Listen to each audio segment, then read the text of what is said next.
Hello, friends. Welcome you to Easy Solutions. And today's video, I am going to teach you how to repair a bread toaster. I will also explain how it works. And if your bread toaster has any kind of problem, how you can easily fix it at home. I am going to teach you in today's video. So let's start our video. First of all, friends, open it carefully. Now we'll check inside what the problem is and how to fix it step by step. Stay with me till the end so you can do it yourself. When electricity passes, our electromagnet will turn on. It will create a magnetic field and start attracting metal parts. When the upper lever touches it, they will stick together. This connection helps complete the working of the mechanism. This is our temperature controller. It decides at what temperature the voltage should be cut off. This helps protect the device from overheating and damage. So, friends, first of all, our 220 volts will enter the motherboard through these two wires. These wires will carry the current safely to this point in the circuit. From here, the power will be ready to move forward. Now focus on this lever mechanism. When the lever moves down from this position, it will change the state of the circuit.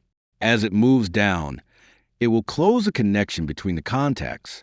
Once the connection is closed, the circuit becomes complete. At that moment, the 220 volts will start flowing into the system. This allows the current to reach the next components.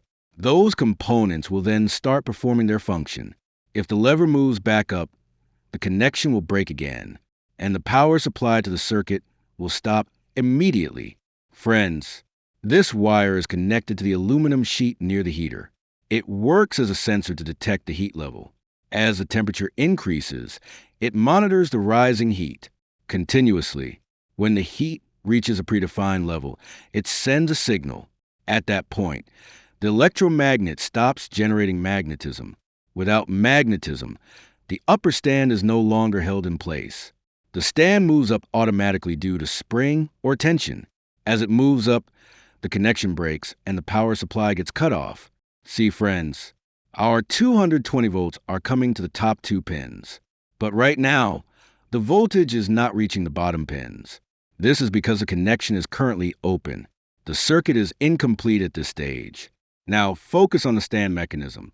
When the stand moves down from the top, it will close the connection.